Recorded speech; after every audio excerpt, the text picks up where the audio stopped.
ഞങ്ങള് നടപ്പാക്കാവുന്ന കാര്യം എന്താണോ അതേ പറയാറുണ്ട്. ഓരോ കേരളപ്പിറവി ദിനവും നാം ആഹ്ലാദത്തോടെ ആഘോഷിക്കാറുണ്ട്. എന്നാൽ ഈ വർഷത്തെ കേരളപ്പിറവി ദിനം കേരള ജനതക്കാകെ ഒരു പുതുയുഗപ്പിറവിയുടെ ദിനമാണ്.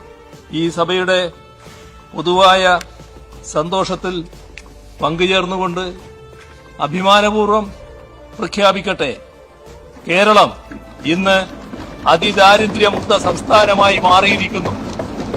ഇന്ത്യയിലെ ആദ്യത്തെ അതിദാരിദ്ര്യമുക്ത സംസ്ഥാനമായി കേരളം മാറുന്നതിലൂടെ ലോകോത്തരമായ ഒരു ചരിത്ര മുഹൂർത്തത്തിനാണ് കേരള നിയമസഭ സാക്ഷ്യം വഹിക്കുന്നത്. സാമൂഹിക സമത്വത്തിലൂന്നി ജനങ്ങളുടെ ക്ഷേമവും സംരക്ഷണവും ഉറപ്പുവരുത്തി ഈ സംസ്ഥാനം ലോകത്തിന് മാതൃകയായി തലയുയർത്തുകയാണ്.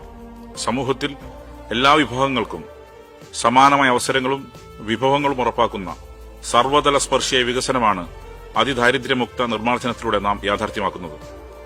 നാം ഏവരും പങ്കാളികളായ ഈ സഭാതലത്തിൽ നടത്തിയ ചർച്ചകളും വിമർശനങ്ങളും ഉന്നയിക്കപ്പെട്ട നിർദ്ദേശങ്ങളും കൈക്കൊണ്ട തീരുമാനങ്ങളുമൊക്കെ നാടിന്റെ ഈ അപൂർവ നേട്ടത്തിന് പിന്നിലുണ്ടെന്നത് ഈ സഭയിൽ അംഗങ്ങളായ നമുക്ക് ഓരോരുത്തർക്കും അഭിമാനിക്കാവുന്ന കാര്യമാണ്. എല്ലാവർക്കും കേരളപ്പിറവി ആശംസകൾ നേരുന്നു.